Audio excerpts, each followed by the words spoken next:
এক হাদিসে আল্লাহ রাসূল বলেন, আল্লাহ আমাকে সকল নবীর উপর শ্রেষ্ঠ মর্যাদা দান করেছেন, আর আমার উম্মতকে সকল নবীর উম্মতের উপর শ্রেষ্ঠ মর্যাদা দান করেছেন। আরেক হাদিসে রাসূল বলেন, শেষ বিচারের দিনটা কোন দিন? হাসরের দিন। রাসূল বলেন,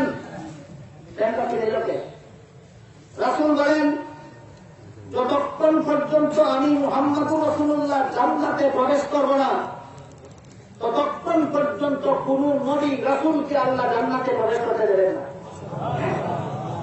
আর যতক্ষণ পর্যন্ত আমার উম্মতেরা জান্নাতে প্রবেশ করবে না, ততক্ষণ পর্যন্ত কোন নবী রাসূলের উম্মতকে আল্লাহ জান্নাতে প্রবেশ করতে দেবেন না।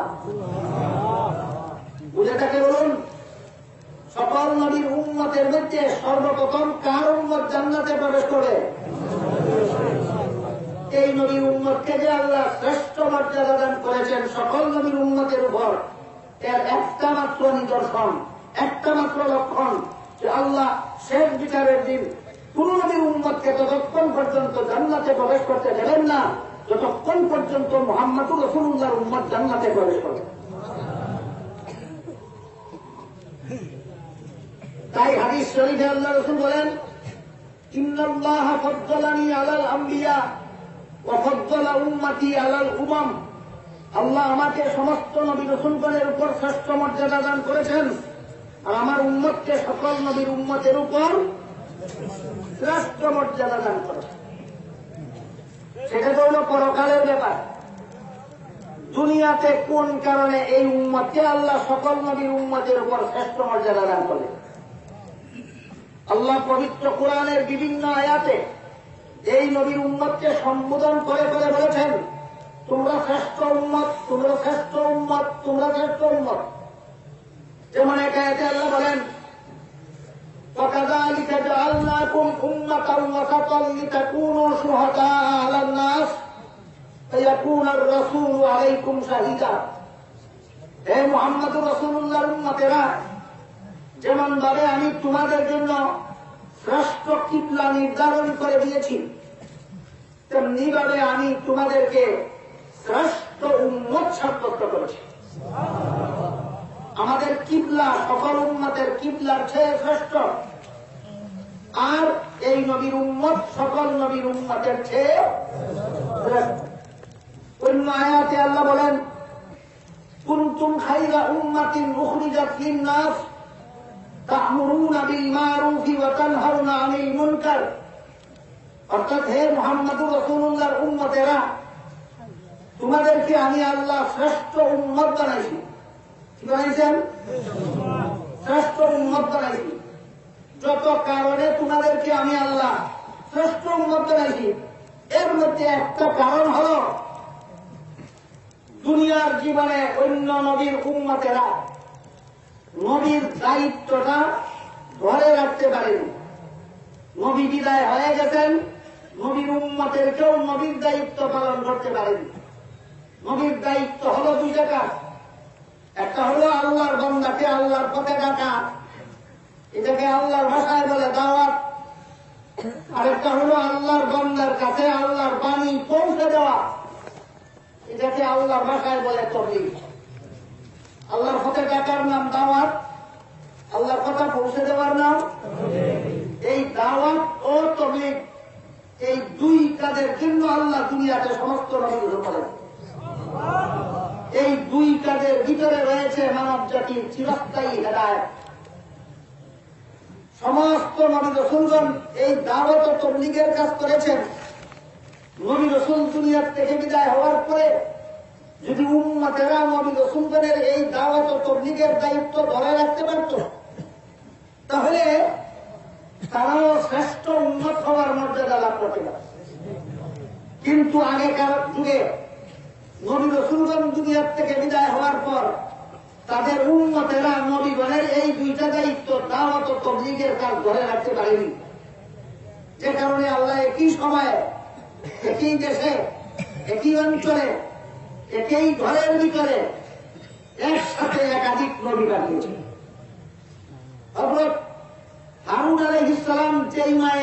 থেকে আগের বছর জন্মগ্রহণ করেন, পরের বছর হযরত মূসা আলাইহিস সালাম একই মায়ের গর্ভ থেকে জন্মগ্রহণ করেন। আগের বছর এক নবী যেই ঘরে জন্ম হলেন, পরের বছর আরেক নবী একই মায়ের ঘরে জন্ম হলেন। এর দ্বারা বুঝতে পারলেন কিনা আল্লাহ একই ঘরের মধ্যে অনেক একাধিক নবী বাড়াইছেন, একই ঘরের মধ্যে একাধিক নবী বাড়াইছেন। কেন? উম্মত নবীর কাজ ধরে রাখতে পেরেছিল না পারেনি? কোন নবীর উম্মত এই দাওয়াত ও তাবলীগের কাজ ধরে রাখতে পারেনি। তাই আল্লাহ আগেকার যুগে একই সময়ে দুনিয়াতে অসংখ্য অগণিত নবী রাসূল পাঠিয়েছেন, কিন্তু মুহাম্মদ রাসূলুল্লাহ যেহেতু শেষ নবী, এই আলোচনা আগে হয়ে গেছে, মুহাম্মদ রাসূলুল্লাহ যেহেতু শেষ নবী, উনি দুনিয়ার থেকে বিদায় হওয়ার পরে আরো নতুন নতুন নবী পাঠাবার ব্যবস্থা বাকি আছে আমাকে নাই? এই নবীর উম্মত যদি দাওয়াত ও তাবলীগের কাজটা ধরে রাখতে পারে না, তাহলে নবী দুনিয়ার থেকে বিদায় হওয়ার পর করেই আগের নবীগণের মতো এই নবীর উম্মত যদি সদল বলে বেঈমান কাফের হয়ে যায়, দুনিয়া তখনই ধ্বংস হয়ে যায়। অনাগত মানব সন্তানেরা দুনিয়াতে আগমন করার পথ বাকি থাকে না। তাই আল্লাহ পাক রব্বুল আলামিন এই দাওয়াত ও তাবলীগের দায়িত্ব এই নবী দুনিয়ার থেকে বিদায় হওয়ার পর থেকে কিয়ামত পর্যন্ত দাওয়াত ও তাবলীগের দায়িত্ব এই উম্মতের হাতে অর্পণ করেছেন। এই জন্য বলেছেন তোমরা সকল নবীর উম্মতের চেয়ে শ্রেষ্ঠ উম্মত।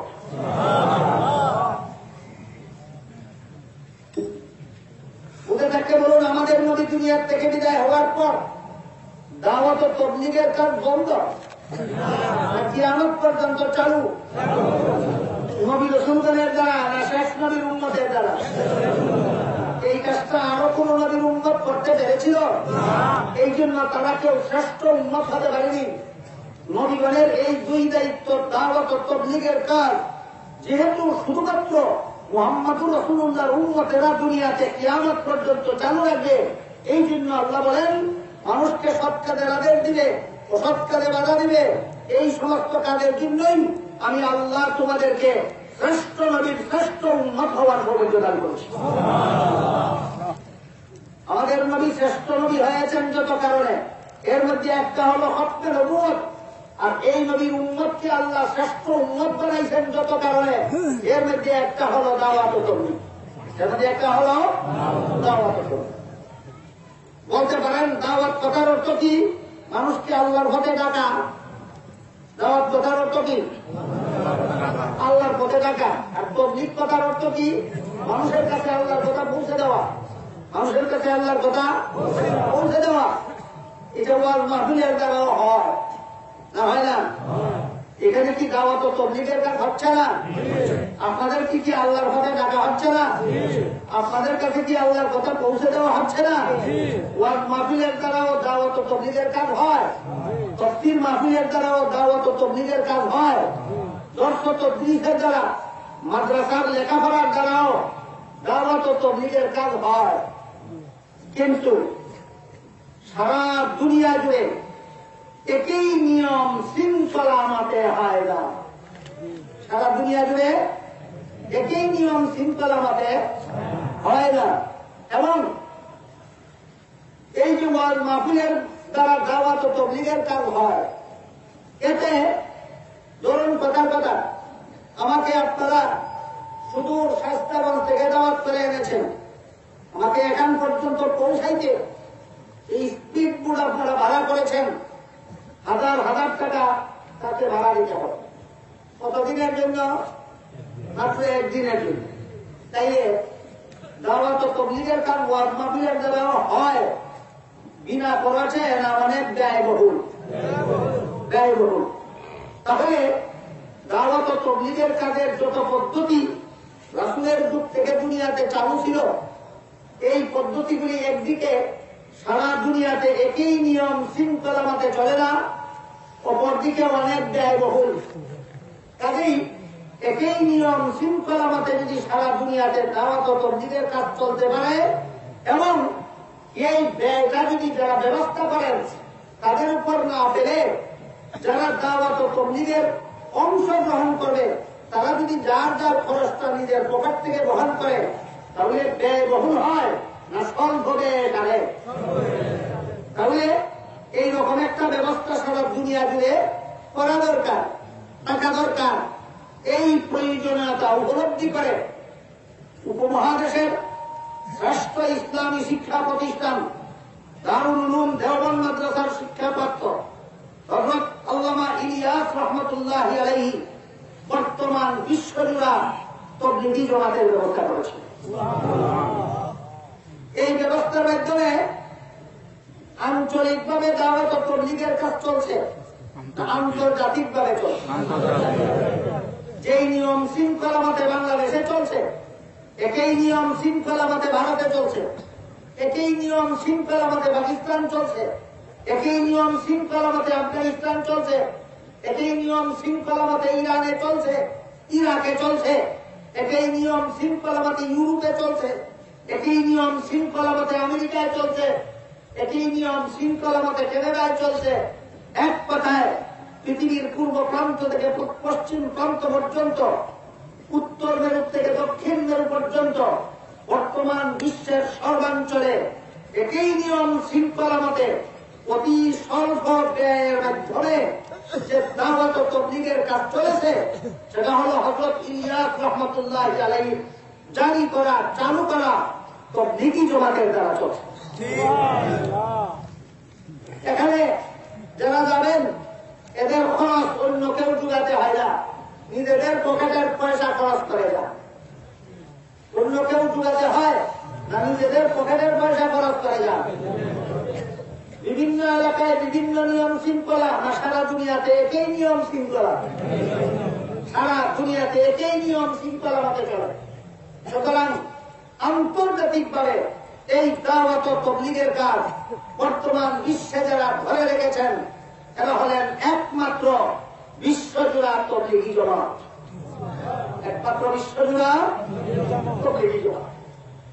এই তাবলীগী জমাতে যে দাওয়াত ও তাবলীগের কাজ সারা বিশ্বজুড়ে চালু করেছে, এদের এখানে মৌলিকভাবে 6টা কথার তাবলীগ করা হয়।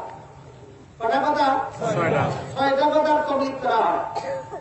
এই 6 কথার একটা কথা হলো কালেমা, দ্বিতীয়টা হলো নামাজ, তৃতীয়টা হলো এলেম ও যিকির, চতুর্থটা হলো ইকরামুল মুসলিমিন, পঞ্চমটা হলো সহিহ নিয়ত, ষষ্ঠটা হলো নফর ফি সাবিলিল্লাহ। 1 নম্বর কালেমা, 2 নম্বর নামাজ, 3 নম্বর এলেম ও যিকির, 4 নম্বর ইকরামুল মুসলিমিন, এক মুসলমান আর এক মুসলমানকে সম্মান করবে, মর্যাদা দিবে, স্নেহ করবে। 5 নম্বর হল সকল প্রকার সওয়াবের কাজ আল্লাহকে খুশি করার জন্য করবে, এটার নাম সহিহ নিয়ত। আর 6 নম্বর হল আল্লাহর দ্বীনের কাজের জন্য কিছু সময় ব্যয় করবে, এটার নাম নফর ফি সাবিলিল্লাহ।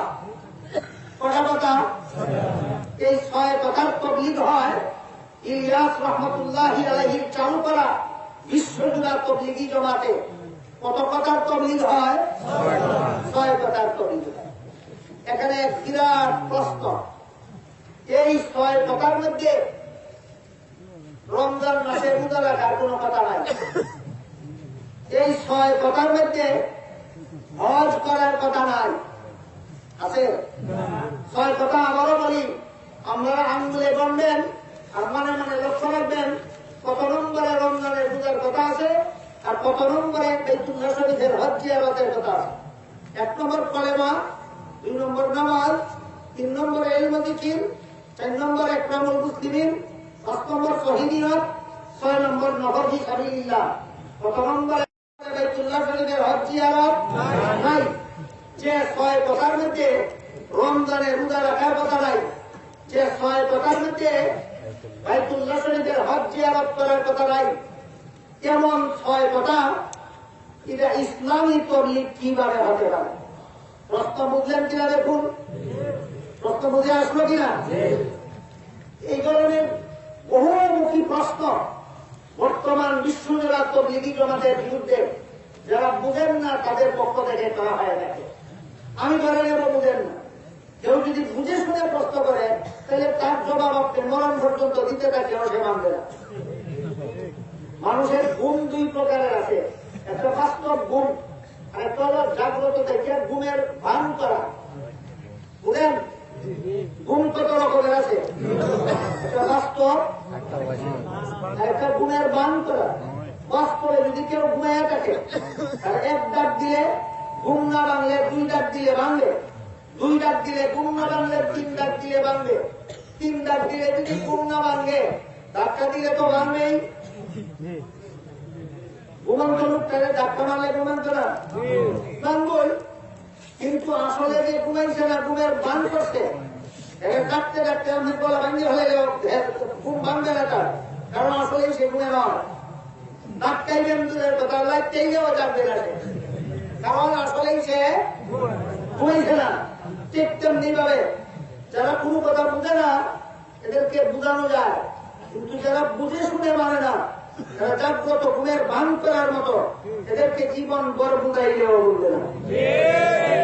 এই জন্য আমি ধরে নেব, এই বর্তমানে বিশ্বজোড়া তবলিগি জমাতের ব্যাপারে যাদের এইরকম কিছু প্রশ্ন আছে, এই শরীফুল আসলো কোথার থেকে, এই 6 কথার তবলিগ যার মধ্যে রমজানের রোজার কথা নাই, 6 কথার তবলিগ যার মধ্যে বাইতুল্লাহ শরীফের হজ জিয়ারতের কথা নাই, এটা ইসলামী তবলিগ কিভাবে হয়? এই প্রশ্ন যারা করেন, আমি ধরে নেব এরা না বুঝার কারণে করেন।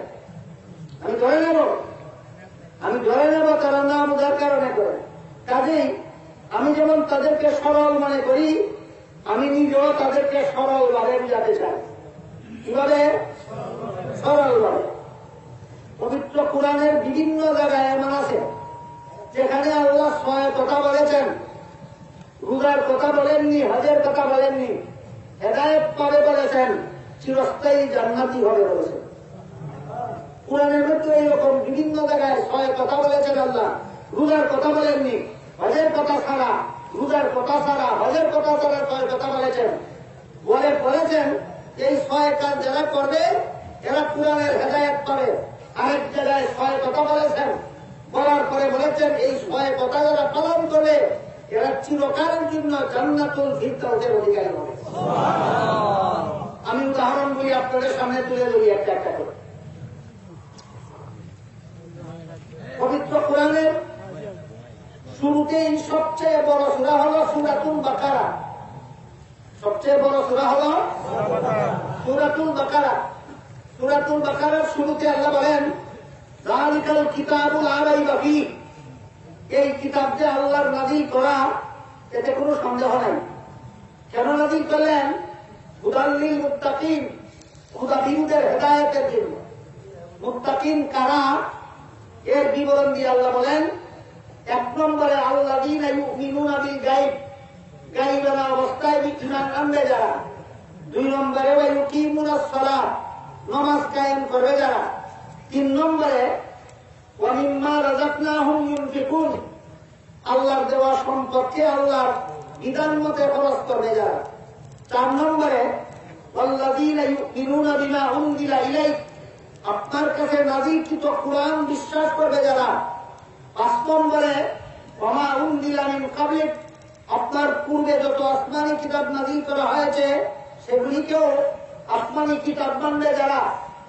6 নম্বরে ওয়া বিল আখিরাতি হুম ইউকিনুন, পরকালের প্রতি ইকিন রাখবে যারা।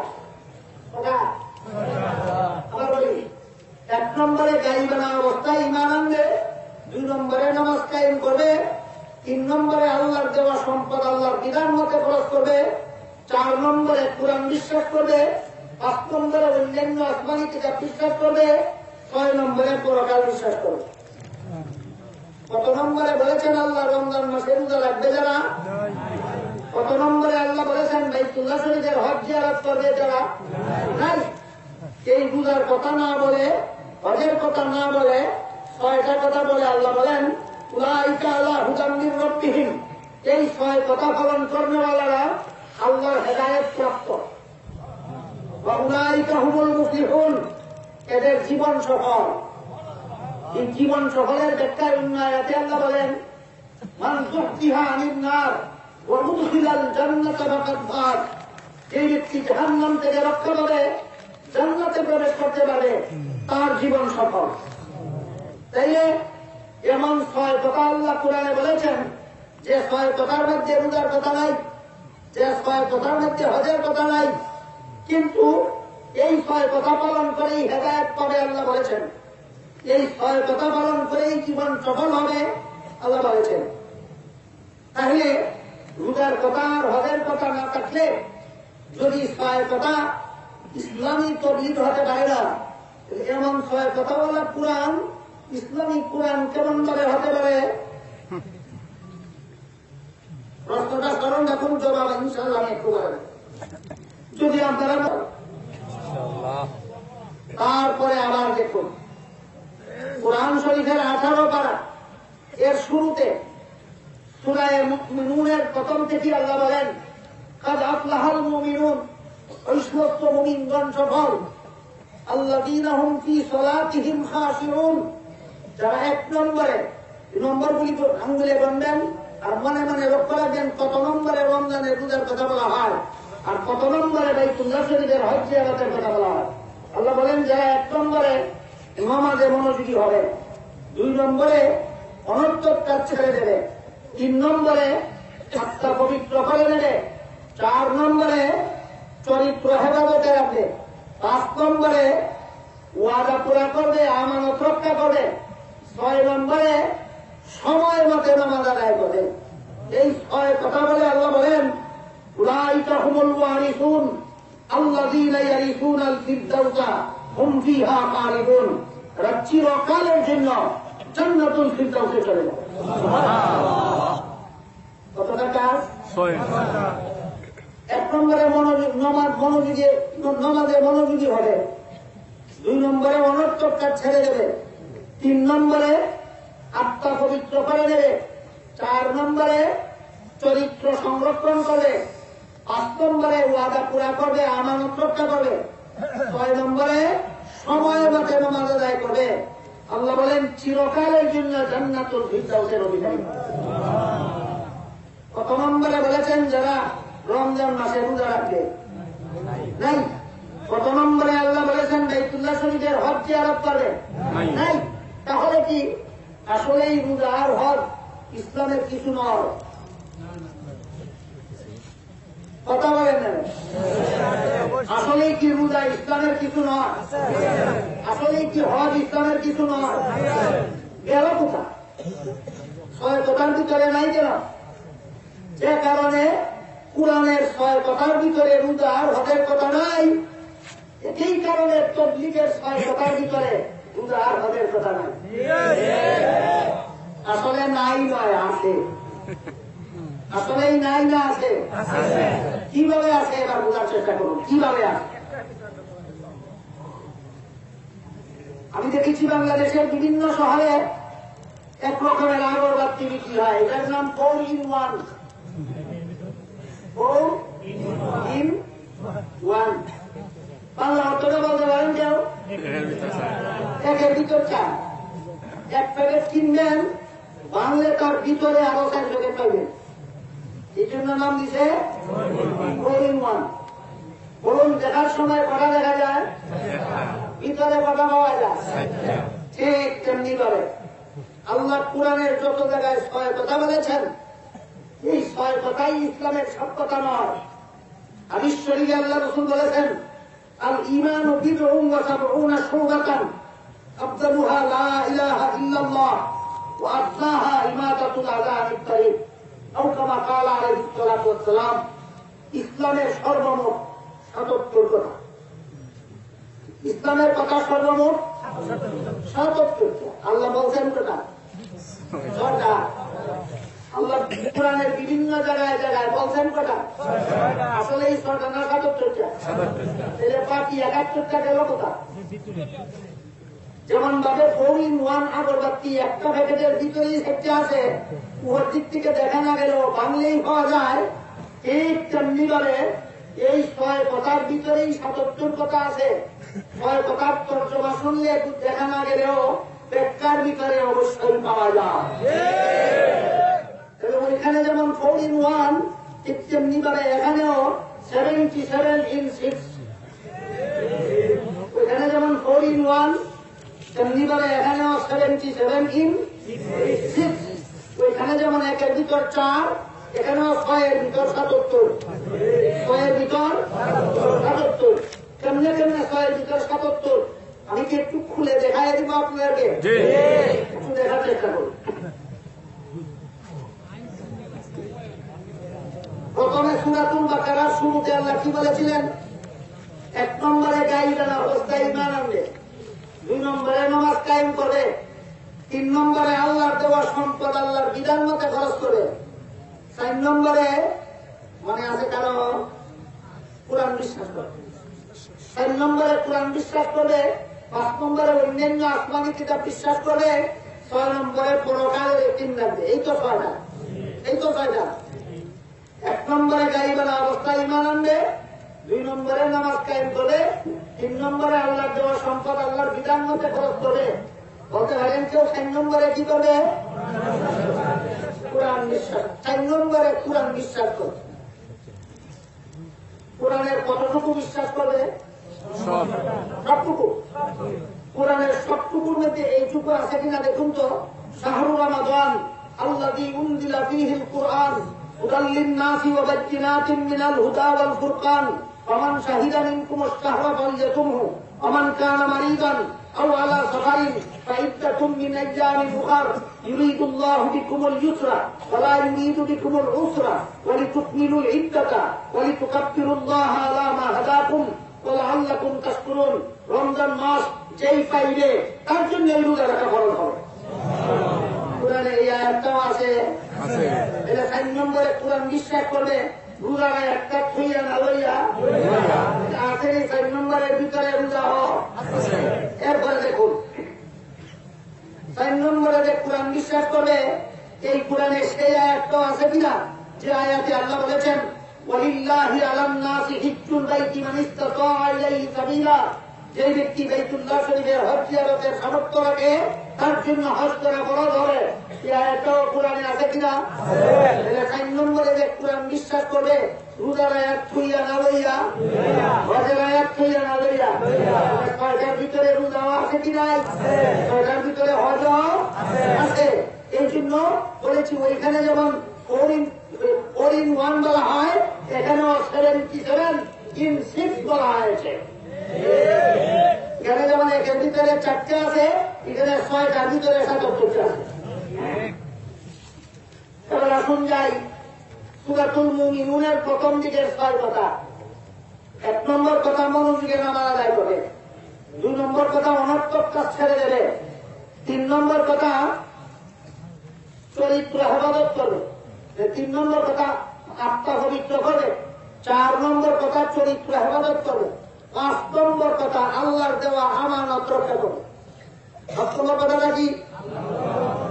আল্লাহর দেওয়া আমানত বান্দার কাছে, আল্লাহর দেওয়া যত আমানত আছে এর মধ্যে মূল আমানত হল 30 পারা কোরআন।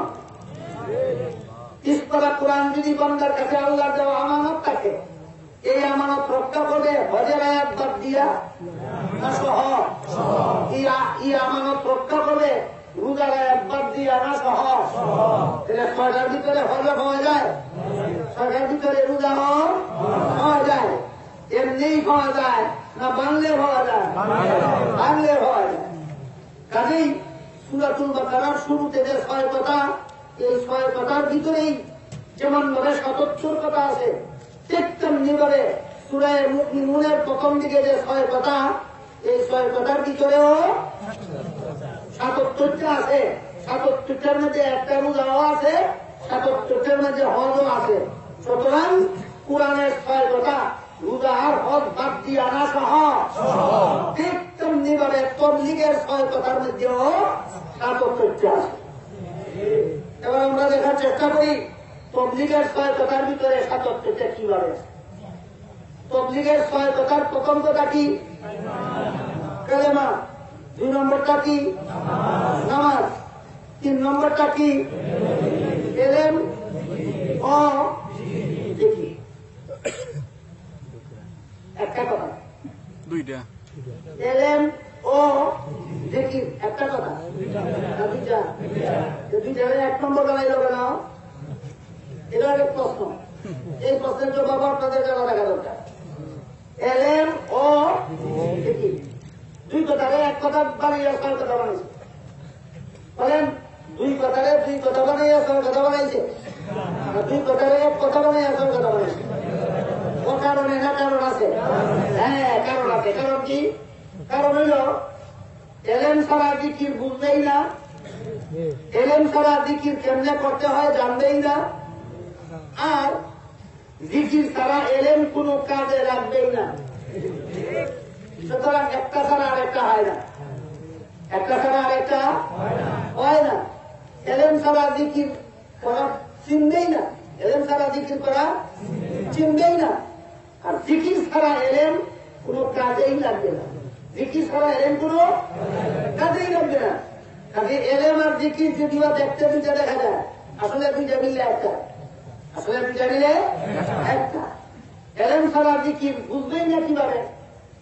জিকির শব্দের অর্থ আলোচনা, স্মরণ করাও হয়।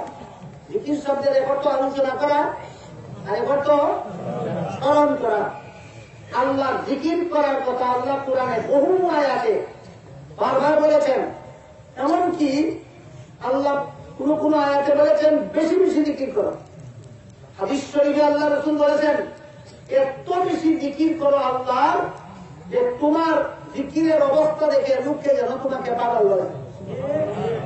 বলুন আল্লাহ জিকির করার কথা, বেশি বেশি জিকির করার কথা কোরআন হাদিসে আছে কি নাই?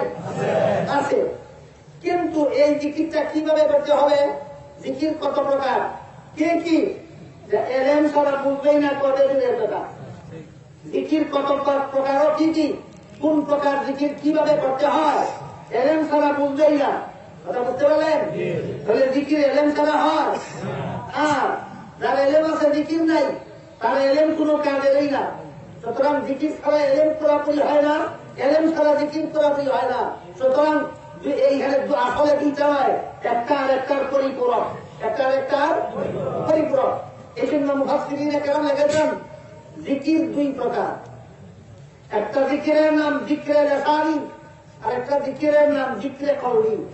বাংলায় একটা হলো মুখের জিকির, আর একটা হলো অন্তরের জিকির। বুঝে থাকতে পারবেন জিকির কত প্রকার?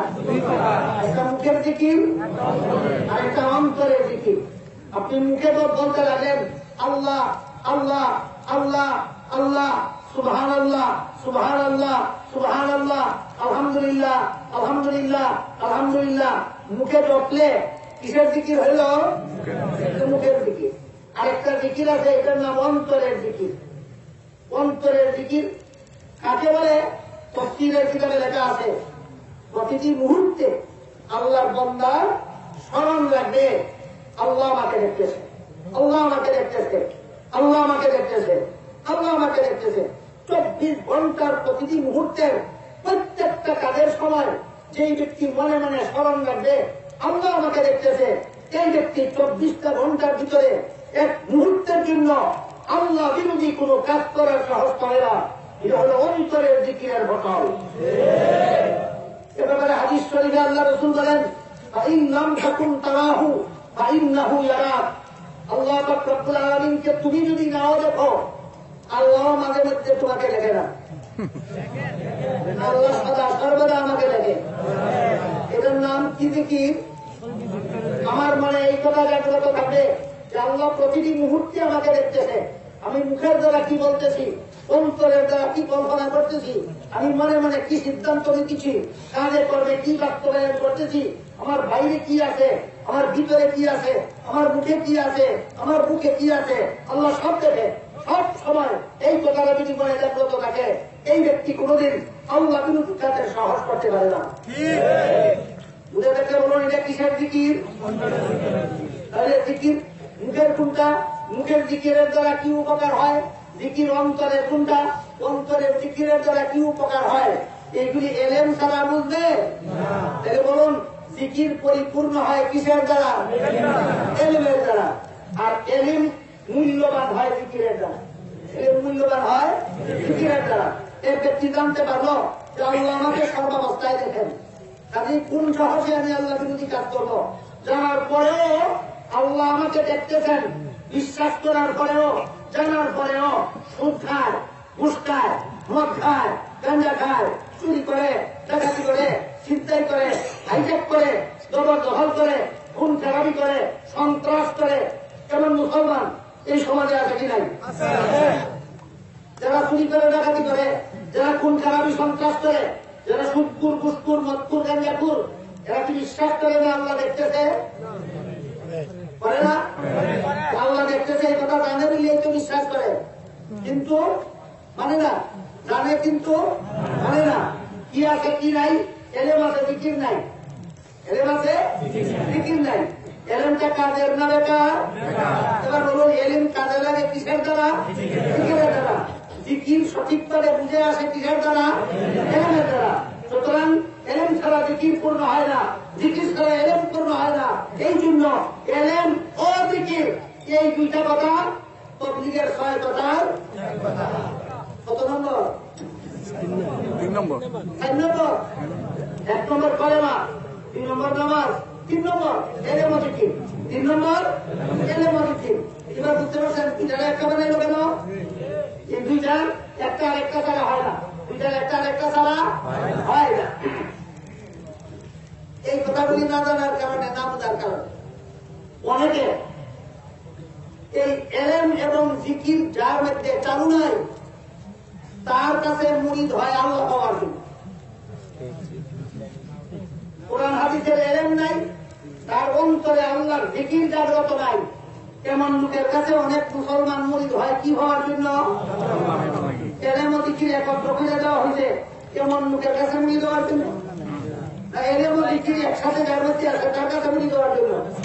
হ্যাঁ, যার এলেম আছে, কোরআন হাদিসের এলেম আছে, আর যার অন্তরে আল্লাহর জিকির জাগ্রত আছে, তার কাছে মুরিদ হলে অবশ্যই তিনি আমাকে আল্লাহ চিনাইয়া দিবেন, আল্লাহ পাওয়াইয়া দিবেন, আল্লাহ পর্যন্ত পৌঁছাইয়া দিবেন। বুঝে থাকতে বলুন, মুরিদ হবা কার কাছে? যার এলেম নাই, এলেম আছে, যার অন্তরে আল্লাহর জিকির নাই, যার অন্তরে আল্লাহর জিকির আছে। অন্তরে আল্লাহর জিকির থাকলে কি হয়? গুনার কাজের সাহস হয় না, গুনার কাজের সাহস থাকে না, গুনার কাজের সাহস হয় না। যে মুরিদ কার কাছে হইল তারে চিন্তার আগে মুরিদ হইয়া যায়। এই যে পীরের কাছে আমি মুরিদ হইলাম, তিনি এলেমওয়ালা কিনা যাচাই করে না, এনার অন্তরে আল্লাহর জিকির জাগ্রত কিনা যাচাই করে না। স্মরণ রাখবেন, যার অন্তরে আল্লাহর জিকির জাগ্রত সেই ব্যক্তি গুনার কাজের সাহস আর কোনদিন করতে পারে না। কাজেই যেই পীর গুনার কাজে লিপ্ত, এই পীরের অন্তরে আল্লাহর জিকির নাই। আমার মুরিদরা কি শিক্ষা দিলে? কথা বলেন কিনা পরিষ্কার দেখুন। যেই পীরের এলেম নাই, সে কেমনে জানবে মুখের জিকির কিভাবে করতে হয় এবং তার ফলাফল কি? সে কেমনে জানবে অন্তরের জিকির কিভাবে করতে হয় এবং তার ফলাফল কি? এই জন্য এই তবলিগের 6 কথার 3 নম্বর কথা, দুইটা মিলে একটা কথা বানানো হয়েছে, এলেম ও জিকির। তো 1 নম্বর তবলিগের 6 কথার 1 নম্বর কথা হইল কলেমা, 2 নম্বর কথা নামাজ, 3 নম্বর এলেম ও জিকির। এবার বলুন 3 নম্বর এলেম ও জিকিরের প্রথম অংশটা হইল এলেম। কারে কয়? কোরআনের জ্ঞান ছাড়া আর যত জ্ঞান আছে। 1 নম্বর এলেম হইল কোরআনের জ্ঞান। 1 নম্বর এলেম হইল কোরআনের জ্ঞান। কোরআনের জ্ঞানের নাম যদি এলেম হয়ে থাকে, কোরআনের জ্ঞানে শাহরুর রমাদান আছে কিনা? কোরআনের জ্ঞানে ওয়ালিল্লাহি আলান নাসি হিজ্জুল বাইতি মান ইসতাতা ইলাইহি সাবিলা আছে কিনা? ফামান হাজ্জাল বাইতা আবি কামারা ফালা জুনাহা আলাইহি আন ইয়াতাওয়াফা বিহিমা। যারা হজ করবে, যারা উমরা করবে, তাদের জন্য সফা মারওয়া পাহাড়ের মধ্যে এই দৌড়াদৌড়ির বিধান চালু থাকবে। এই কথা আছে কি নাই? এলেম যদি কোরআনের জ্ঞানের নাম হয়, কোরআনে যদি রোজার কথা থাকে, কোরআনে যদি হজের কথা থাকে, এই কোরআনের জ্ঞানের নাম যদি এলেম হয়ে থাকে, তাহলে 6 কথার মধ্যে রোজা আছে কি নাই? কিসের ভিতরে? এলেমের ভিতরে। 6 কথার মধ্যে হজ আছে কি নাই? আছে। কিসের ভিতরে? এই এলেমের ভিতরে। তাহলে যেভাবে কোরআনের 6 কথার মধ্যে বাহ্যিক ভাবে রোজা দেখা যায় না, হজ দেখা যায় না, উল্লেখ পাওয়া যায়, তেমনি ভাবে তবলিগের 6 কথার মধ্যেও বাহ্যিক ভাবে রোজা দেখা যায় না, হজ দেখা যায় না, ব্যাখ্যা করলেই পাওয়া যায়। কাজেই কোরআন বুঝে আসলে তবলিগ বুঝে আসবে, কোরআন বুঝে না আসলে তবলিগ বুঝে আসবে। তবলিগ বুঝতে হলে কোরআন বোঝা দরকার। তবলিগেরও 6 কথা, কোরআনেরও 6 কথা। তবলিগের 6 কথার মধ্যে বাহ্যিকভাবে রোজা দেখা যায় না, হজ দেখা যায় না। কোরআনের 6 কথার মধ্যে বাহ্যিকভাবে রোজা দেখা যায় না, হজ দেখা যায় না। কোরআনের 6 কথা ব্যাখ্যা করলে রোজা আর হজ বের হয়ে আসে, তেমনি ভাবে তবলিগের 6 কথাও ব্যাখ্যা করলে রোজা আর হজ বের হয়ে আসে।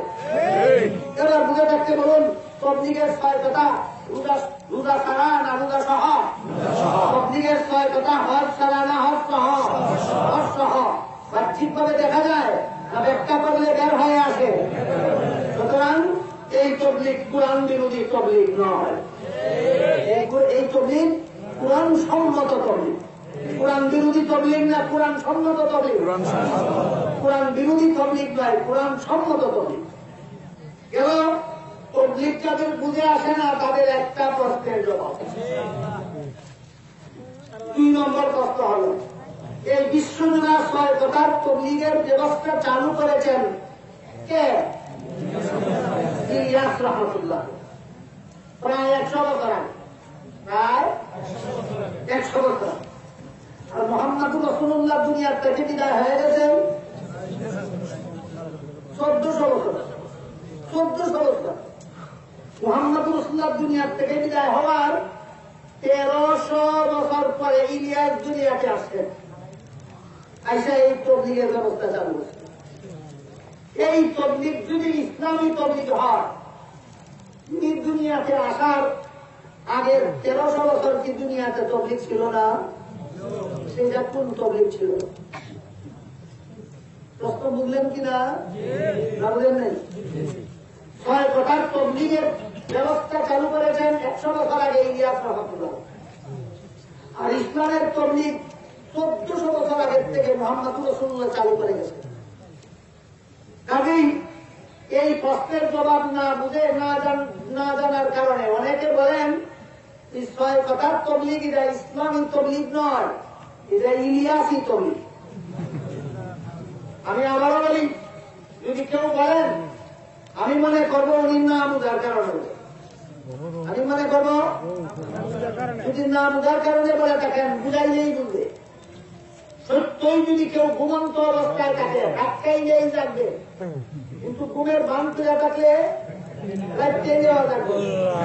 ঠিক তেমনি ভাবে তবলিগের 6 কথা যদি কারো বুঝে আসে না, বুঝাইলেই বুঝবে, কিন্তু না বুঝার বান করলে বুঝাইলে কোনো কাজ হবে না। এই জন্য আমি ধরে নেব এই প্রশ্ন যারা করেন তারা না বুঝেই করে যে ইসলামী তবলিগ 1400 বছর আগে মুহাম্মদুর রাসূলুল্লাহ চালু করে গেছেন, আর 6 কথার তবলিগ 100 বছর আগে ইলিয়াস চালু করেছেন। সুতরাং এটা হল ইলিয়াসী তবলিগ, আর ওইটা হল ইসলামী তবলিগ। আমরা ইলিয়াসী তবলিগ মানি না, আমরা ইসলামী তবলিগ মানি। আমি জবাব দেওয়ার আগে জিজ্ঞাসা করতে চাই, নমাজে কাতার সুজা করা, নমাজের জমাতে কাতার সুজা করা নবীর তরিকা কিনা? সন্দেহ আছে? সহিহ বুখারী শরীফের হাদিসে আছে, মুসলিম শরীফের হাদিসে আছে, তিরমিজি শরীফের হাদিসে আছে, আরো বিভিন্ন হাদিসের কিতাবে উল্লেখ আছে। সাহাবায়ে কেরাম বলেন, রাসূল আমাদেরকে নমাজের জমাতে কাতার সুজা করার জন্য এত গুরুত্ব দিতেন, আল্লাহ রাসূল বলতেন হয়তো তোমরা কাতার সুজা করবে, আর না হয় আল্লাহ তোমাদের অন্তর বাঁকা করে দেবে। হয়তো নমাজের কাতার সুজা করো, আর না হয় আল্লাহ তোমাদের অন্তর বাঁকা করে দেবে। অন্তর বাঁকা করে দেওয়া লেখা, আল্লাহ যার অন্তর বাঁকা করে দেয় এর জীবনে আর হক কথা বুঝে না। বুঝলেন অন্তর বাঁকা করার অর্থ? আল্লাহ যার অন্তর বাঁকা করে দেয় সে জীবনে আর হক কথা বুঝে না। এরকম আল্লাহর পক্ষ থেকে অন্তর বাঁকা করে দেওয়া ভালো না কপাল খারাপ? তোমাদের এভাবে কপাল খারাপ হয়ে যাবে যদি নমাজের কাতার সুজা না করো। বলে থাকতে বলুন, কাতার সুজা করার কথা রাসূল বলেছেন, সাহাবায়ে কেরাম কাতার সুজা করতেন। এবার শুনেন হাদিস থেকে বলছি, সহিহ হাদিস, সাহাবায়ে কেরাম কিভাবে কাতার সুজা করতেন। সাহাবায়ে কেরাম বলেন রাসূলের কাতার সুজা করার এই গুরুত্ব দেওয়ার কারণে আমরা নামাজের কাতারে যারা দাঁড়াইতাম একে অপরের কাঁধে কাঁধ মিলাইয়া পায়ে পা মিলাইয়া দাঁড়াইতাম যেন কাতার সুদা হয়। কাঁধে কাঁধ মিলাইয়া পায়ে পা মিলাইয়া হাদিসে উল্লেখ আছে সাহাবাগণ পরস্পরে কাঁধে কাঁধ মিলাইয়া কাতার সুদা করতেন, পায়ে পা মিলাইয়া কাতার সুদা করতেন। হাদিসে আছে কি নাই? আছে। বুঝে থাকলে বলুন তো সাহাবাগণ নামাজের কাতার সুদা করতেন কেমনে? কথাটা হাদিসে আছে কি নাই? বর্তমান সমাজের প্রতি 1000 মুসল্লিদের 999 জন মুসল্লি হাদিস জানেই না। ঠিক আছে, বর্তমান সমাজের প্রতি 1000 মুসল্লিদের 999 জন মুসল্লি হাদিস জানেই না। মসজিদে আইসা কেউ আঘাত আগে দাঁড়ায়, কেউ আঘাত পিছিয়ে দাঁড়ায়, এই সাইড কেউ 7 আঙ্গুল আগে দাঁড়ায়, কেউ 7 আঙ্গুল পিছিয়ে দাঁড়ায়, কেউ 1 ফুট আগে দাঁড়ায়, কেউ 1 ফুট পিছিয়ে দাঁড়ায়। কেন? রসুলের নির্দেশে সাহাবাগণ কিভাবে কাতার সুদা করতেন সে জানে না। এদের জন্য নয়া একটা ব্যবস্থা করা হয়েছে। মসজিদের ফ্লোর পাকা করার সময় মসজিদের ফ্লোরে প্রথম টাইলস ফিট করার সময় সুদা করে আধা কেটে দেয়। এটা 1400 বছর আগে ফল হয়েছে, 100 বছর দিনে ফল হয়েছে। আমি ধরে নিলাম 100 বছর হই। বলেন কাতার সুদা করার জন্য মসজিদে দাগ কাটন 1400 বছর আগে চালু ছিল, 100 বছর আগে চালু হয়েছে। ইহানের 100 বছরে চালু করা দাগ কাটনের যেই কথা, ওইখানের 100 বছর আগের 6 বিকরণের সিস্টেমের একই কথা। দাগ কাটন যদি বেদাত না হয় 6 বেদাত হবে কেন? আর 6 যদি বেদাত হয় দাগ কাটন বেদাত হবে না কেন? 6 যেমন 100 বছর আগে ছিল না, মসজিদের কাতার সুদা করার দাগ কাটা হয় 100 বছর আগে ছিল না। মসজিদের কাতার সুদা করার দাগ কাটার বেলায় তোমাদের যে জবাব 6 সৃষ্টি বিন্যাস চালু করেছেন 100 বছর আগে কেন? আমাদের সেই জবাব দুটাই আমাদের কাছে আছে। জবাব দুটাই আমাদের কাছে আছে। জবাবটা আর দিয়ে মিনিট করে দিই। এর আগে আরেকটা কথা আপনাদের জিজ্ঞেস করি। রসুলের যুগ থেকে বর্তমানে আমাদের যুগ পর্যন্ত 1400 বছর পর্যন্ত দুনিয়াতে কোরআন হাদিসের শিক্ষা চালু আছে কি না? কোন যুগে বন্ধ ছিল না? সর্বযুগে চালু আছে। রসুলের যুগে কোরআন হাদিসের শিক্ষা চালু ছিল, সাহাবায়ে কেরামের যুগে কোরআন হাদিসের শিক্ষা চালু ছিল, তাবিঈনের যুগে চালু ছিল, তাবে তাবিঈনের যুগে চালু ছিল, 4 মাযহাবের 4 ইমামের যুগে চালু ছিল, 4 তরিকার 4 পীরের যুগে চালু ছিল। সর্বযুগে কোরআন হাদিসের শিক্ষা চালু ছিল। ছাত্রদের রেজিস্ট্রারি খাতায় নাম ডাকার ব্যবস্থাও 1400 বছর আগের থেকে চালু ছিল। অনুপস্থিত হলে জরিমানা করার ব্যবস্থাও চালু ছিল। 1 ঘন্টা পরে পরে বেল বাজানোর ব্যবস্থাও চালু ছিল। প্রথম ঘন্টায় অমুক বিষয়, দ্বিতীয় ঘন্টায় অমুক বিষয়, তৃতীয় ঘন্টায় তমুক বিষয় ব্যবস্থা চালু ছিল না? 100 বছর দিনে চালু হয়েছে। 1400 বছর ছিল না, 100 বছর দিনে চালু হয়েছে। এটা বেড়ার হয় না কেন? এই প্রশ্নের যে জবাব 6 তবলিগের ব্যবস্থা ইলিয়াস 100 বছর আগে চালু করেছেন, সেটা বেড়ার হবে না কেন? ওই প্রশ্নের সেই জবাব। ঠিক তেমনি ভাবে আত্মা পবিত্রকরণের কথা কোরআনে আল্লাহ বলেছেন। একটু আগে আলোচনা হয়েছে। সর্বকালের এক কথা আত্মা পবিত্রকরণ। আত্মা পবিত্র করার কথা আল্লাহ কোরআনে বলেছেন। হাদিস শরীফে রাসূল বলেছেন 6 তকবীর জিকির যে ফিরেরা দিয়া থাকে, 6 তকবীর জিকিরও 1400 বছর চালু ছিল। তখন তো 6 তকবীর জিকির ছিল না, আত্মা পবিত্রকরণের ব্যবস্থা ছিল। তখন 6 তকবীর জিকির ছিল না। বর্তমান যুগের কামিল পীরেরাও মুরিদকে আত্মা পবিত্রকরণের প্রথম সবক দিয়া থাকেন 6 তকবীর জিকির করো। এটা যদি বেদাতটা হয় 6 তকবীর জিকির করা আত্মা পবিত্র করার জন্য, এটা যদি বেদাতটা হয় 6 কথার তবলীগ করা শ্রেষ্ঠ নবীর শ্রেষ্ঠ উম্মতের দায়িত্ব পালনের জন্য, সেটাকেও বেদাত হবে। কথা বলছেন কিনা? সব কথার জবাব আজ থেকে প্রায় ১,৫০০ বছর বলেন আর ১৪০০ বছর বলেন, এর আগে আল্লাহ রাসূল হাদিস শরীফে বলে গিয়েছেন, মান সান্না সুন্নাতান হাসানাতান ফালাহু আজরুহা ওয়া আজরু মান আমিলা বিহা। হাদিসটা বোঝার জন্য মনে রাখতে হবে, একটা হলো ধর্মের কাজ আর একটা হলো ধর্মের কাজ করার ব্যবস্থা। একই একই মানুষকে মাহফিলের মানে একত্র করে পুরো হাদিস শোনাইয়া বুঝাইয়া দেওয়া, এটা কি ধর্মের কাজ। ১৪০০ বছর যাবৎ দুনিয়াতে চালু না নাই? মানুষের একত্রে বসাইয়া আল্লাহ রাসূল ওয়াজ নসিহত করতেন না করতেন না? সাহাবায়ে কেরাম ওয়াজ নসিহত করতেন কিনা করতেন না? করতেন। তাইলে ওয়াজের ব্যবস্থা ১৪০০ বছর যাবৎ চালু ছিল, আছে, কেমন পর্যন্ত থাকবে। রসুলের কোন মাহফিলে মাইক ঠিক করেছিলেন? রসুলের কোন মাহফিলে বিদ্যুতের বাতি জ্বালাইছিলেন? রসুলের কোন মাহফিলে সামিয়ানা জানাইছিলেন? এইগুলি কি এটার নাম ওয়াজ না ওয়াজের ব্যবস্থা? সামিয়ানার নাম ওয়াজ না ওয়াজের ব্যবস্থা? বিদ্যুতের বাতির নাম ওয়াজ না ওয়াজের ব্যবস্থা? বিদ্যুতের পাখার নাম ওয়াজ না ওয়াজের ব্যবস্থা? মাইকের নাম ওয়াজ না ওয়াজের ব্যবস্থা? একটা হলো ওয়াজ, এটা হলো ধর্মের কাজ, আর মাইকটা ওয়াজ নয়, ধর্মের কাজ নয়। ধর্মের কাজটা আদায় করানোর নূতন ব্যবস্থা, নূতন ব্যবস্থা। কাজটা পুরান, ব্যবস্থাটা নূতন। কাজটা পুরান, ব্যবস্থাটা নূতন। এই দুই কথার পার্থক্য বুঝলে এবার রসুলের হাদিস বুঝতে পারবেন। আল্লাহ রাসূল বলেন, মান সান্না সুন্নাতান হাসানাতান ফালাহু আজরুহা ওয়া আজরু মান আমিলা বিহা। ধর্মের কাজ পুরাতন, যে পালন করার নূতন ব্যবস্থা যদি কেউ বের করে, এই নূতন ব্যবস্থা মতে পুরাতন কাজটা কইরা যত লোকে যত সব পাইব, সকলের সমান সব, যে মায়া ব্যবস্থা বের করে দিতে হে একা হইব। এই মাইকের খরচ কে দিল? মাইকের কারণে যত লোকে ওয়াজ শুনল, সকলে মিলে যেই সব, যে মাইকের খরচে সামনে দিল, হে একা হইব। সব মাইকটা ধর্মের কাজ হওয়ার কারণে না ধর্মের কাজের ব্যবস্থা হওয়ার কারণে?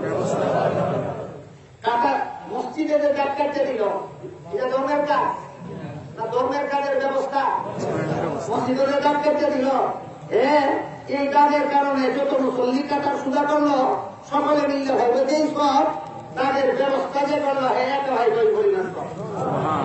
ঠিক তেমনি ভাবে ৬ কথার বেতনে ৭৭ কথা তবলিগ করার ব্যবস্থা যে ইলিয়াসে করল, এই ব্যবস্থা মতে যত ইহুদি মুসলমান হইল, যত খ্রিস্টান মুসলমান হইল, যত বেঈমান মুসলমান হইল, যত বেনামাজি নামাজি হইল, যত বিভৎকারী হতে আসলো, সকলে মিল্লা হয়ে সেই সব একা ইলিয়াসের আমলনামায় লেখা হবে সেই পরিমাণ সব।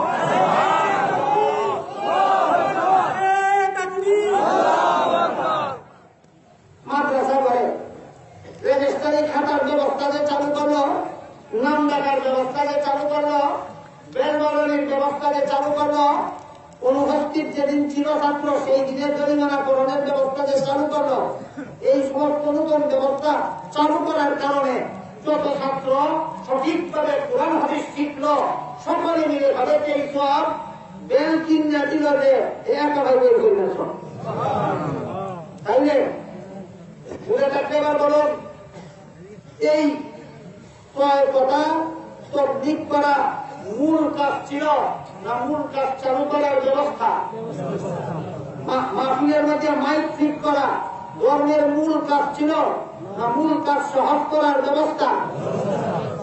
এই তেমনি বলে ইলিয়াস রহমতুল্লাহি আলাইহি ওই ৭৭ কথা দুনিয়াতে চালু করার সহজ ব্যবস্থা করেছেন ৬ কথার তবলিগের মধ্যে। কাজেই এই ওয়াজ যদি মাইক ঠিক করার কারণে সেই ওয়াজ না হয়, এই মাদ্রাসা যদি বেল বাগানের কারণে সেই মাদ্রাসা না হয়, এই ওয়াজ যদি মাইক ঠিক করার কারণে সেই ওয়াজ না হয়, এই মাদ্রাসা যদি বেল বাগানের কারণে সেই মাদ্রাসা না হয়, তাহলে এই তবলিগও ৬ কথার কারণে সেই তবলিগ হবে না। আর এই মাদ্রাসা যদি বেল বাগানের পরেও সেই মাদ্রাসা হয়, এই ওয়াজ যদি মাইক ঠিক করার পরেও সেই ওয়াজ হয়, তাহলে এই তবলিগও ছয় কথার ব্যবস্থা করার কারণে সেই তবলিগ হবে। কাজেই এই দাওয়াত ও তবলিগের কাজ সারা দুনিয়াতে কিয়ামত পর্যন্ত এই উম্মতে চালু রাখবে, আর কোন নবীর উম্মতে চালু রাখতে পারেনি। এই কারণে আর কোন নবীর উম্মতকে আল্লাহ কোরআনে রাষ্ট্র উম্মত বলে আখ্যায়িত করেননি। একমাত্র মুহাম্মদুর রাসূলুল্লাহর উম্মতকে আল্লাহ কোরআনে শ্রেষ্ঠ উম্মত বলে আখ্যায়িত করেছেন। যত কারণে এর মধ্যে একটা হল দাওয়াত ও তবলিগ। তিনি আন্তরিকভাবে খুশি হইলাম। প্রশ্ন হল, নবী তবলিগ করেছেন কাফির মুশরিকের কাছে, Yeah, you know. ছয়ের কথার তবলিগ ওয়ালারা তবলিগ করে কেন মুমিন মুসলমানের কাছে? প্রশ্নটাও চাপাইয়া করতে পারছে কিন্তু চাপতে না লাগবে। আমি বলার দিলে চাপাইয়া দেই নবী এই ছয় কথার বড় প্রথম কথা কোনটা? কলেমা। নবী কলেমার দাওয়াত দিচ্ছেন মুমিন মুসলমানের কাছে না বেদিন কাফিরের কাছে? মুসলমানের কাছে কলেমার দাওয়াত দেওয়ার দরকার আছে? দরকার নাই। নবী কলেমার দাওয়াত দিচ্ছেন বেদিন কাফিরের কাছে। এই ছয় কথার তবলিগওয়ালারা কলেমার দাওয়াত দেয় মুমিন মুসলমানের কাছে। কাজেই এই তবলিগ সেই তবলিগ হইল কিভাবে? এবার প্রশ্ন আসতে দিবা লাগে। এখন শুনুন, আল্লাহ পবিত্র কোরআনের আয়াতে বলেন, ইয়া আইয়ুহাল্লাযীনা আমানু আমিনু বিল্লাহি ওয়া রাসূলিহি ওয়াল ইয়াউমিল আখির। হে ঈমানদারগণ, তোমরা ঈমান আনো আল্লাহর উপর, ঈমান আনো রাসূলের উপর, ঈমান আনো পরকালের উপর। ডাক দিছেন কারে? ঈমানদারের ডাক দিয়া দাওয়াত দিছেন কিসের? ঈমানের। ঈমানদার তো আগের থেকে ঈমানদার, আবার তারা ঈমানের দাওয়াত দিলেন কেন আল্লাহ? এই যে ভুলটা আল্লাহ কোরআনে করছে, এই ভুলটাই এই তবলিগীরা দাওয়াত তবলিগ করিয়া করে। আল্লাহ ভুল করছে? তাহলে আল্লাহ ভুল করলো না কেন? ঈমানদারের ডাক দিয়া কয় ঈমান আনো, ঈমানদারের ডাক দিয়া কয়। আজ পর্যন্ত তো তবলিগীরা বলছে না ঈমানদারের দল ঈমান আনো, তো ডাইরেক্ট বলছে না। কিন্তু আল্লাহ কোরআনে পরিষ্কার ডাইরেক্ট কোথায়? ঈমানদারের দল ঈমান আনো। কাজে আল্লাহ ঈমানদারের ডাক দিয়া কোন ঈমানের দাওয়াত দিল? ঈমানদার যেহেতু আগের থেকে ঈমানদার, এই কারণে ঈমানদার দিয়ে ডাক দিল। আগের থেকে ঈমানদার হয়ে গেছে, আবার নতুন ভাবে কোন ঈমানের দাওয়াত দিল? এই প্রশ্নের যেই জবাব তবলিগীরা মুসলমানের কাছে কলেমার তবলিগ করে গেল, ওই প্রশ্নের সেই জবাব এই জবাব দুটা জবাবে কি জবাব? আল্লাহ অন্য আয়াতে বলেন, ইয়া আইয়ুহাল্লাযীনা আমানু দুখুলু ফিস-সিলমি কাফা। হে ঈমানদারগণ, পরিপূর্ণভাবে মুসলমান হয়ে যাও। তাহলে ঈমানদারের ডাক দিতে গেল মোটামুটি ঈমানদার, ঈমানের দাওয়াত দিলে কেন পুরাপুরি ঈমান আনার? ঈমানদার দিয়ে ডাক দিল কেন মোটামুটি ঈমানদার? ঈমানের দাওয়াত দিলে কেন পুরাপুরি ঈমান আনার? ওদেরকে বলুন, আমাদের দেশে এমন মুসলমান আছে কিনা যারা কলেমা করে নামাজ করে না, নামাজ করে রোজা রাখে না, রোজা রাখে হজ করে না, হজ করে জাকাত দেয় না, কলেমা নামাজ হজ জাকাত করলেও সুদের কারবার ছাড়ে না, ঘুষের কারবার ছাড়ে না, মিথ্যা কথা ছাড়ে না, মিথ্যা মামলা করা ছাড়ে না, মিথ্যা সাক্ষী দেওয়া ছাড়ে না। পরিপূর্ণ ইমানদার, মুঠে ইমানদার নয়, মোটামুটি ইমানদার হওয়ার কারণে আল্লাহ ইমানদারকে এটা দিচ্ছে, আর পুরাপুরি ইমানদার হওয়ার জন্য ইমানের জবাব দিচ্ছে। আল্লাহ যেই কামটা করছে পুরানো, তবলিগীরা এই কামটাই করে বর্তমান দুনিয়ায়। আল্লাহ আপনাদের আমাদের সবাইকে এই তবলিগ পুরানের আলোকে বোঝার তৌফিক দান করুন। আমি আশা করবো শ্রদ্ধেয় সভাপতি সাহেব হুজুর আমাদের সবাইকে নিয়ে দোয়া করে দেবেন। الذي هدانا بهذا وما كنا لنهتدي لولا أن هدانا الله ربنا ظلمنا أنفسنا وإن لم تغفر لنا وترحمنا لنكونن من الخاسرين ربنا آتنا في الدنيا حسنة وفي الآخرة حسنة وقنا عذاب النار ربنا لا تزغ قلوبنا بعد إذ هديتنا وهب لنا من لدنك رحمة إنك أنت الوهاب। يا الله المبارك সম্মেলনকে কবুল আর মঞ্জুর করুন। এখানে কোরআন হাদিস থেকে যা কিছু আলোচনা করা হলো আমাদেরকে সঠিকভাবে বুঝার এবং জীবনে আমল করার পালন করার তৌফিক দান করুন। আল্লাহ এই সম্মেলনের উসিলে আমাদের জিন্দেগানকে হেদায়েত করুন। সমস্ত মুমিন মুসলমান মুর্দেগানকে নাজাত দান করুন। দাওয়াত ও তাবলীগের কাজে সহযোগী হয়ে আমাদের শ্রেষ্ঠ নবীর শ্রেষ্ঠ উম্মতের কাছে রেখাই করার তৌফিক দান করুন। আল্লাহ আমার কাছে যারা যত রকমের দোয়া দরখাস্ত করেছেন প্রত্যেকের নেক দোয়াকে কবুল আর মঞ্জুর করুন। আল্লাহ যারা যত রকমের আশা নিয়ে হাত দিয়েছি আমাদের সকলের নেক বাসনাকে কবুল আর মঞ্জুর করুন। আল্লাহ আমাদের পক্ষ থেকে লাখ লাখ কোটি কোটি দুরুদ সালাম হযরত রাসূল করিম সাল্লাল্লাহু আলাইহি ওয়াসাল্লামের রওজা শরীফে পৌঁছে দিন। রব্বানা তাকাব্বাল মিন্না ইন্নাকা আনতাস সামিউল আলিম ওয়া তুব আলাইনা ইন্নাকা আনতাত তাওয়াবুর রাহিম। সুবহান রাব্বিকা রাব্বিল ইজ্জাতি আম্মা ইয়াসিফুন ওয়া সালামুন আলাল মুরসালিন والحمد لله رب العالمين آمين برحمتك يا أرحم الراحمين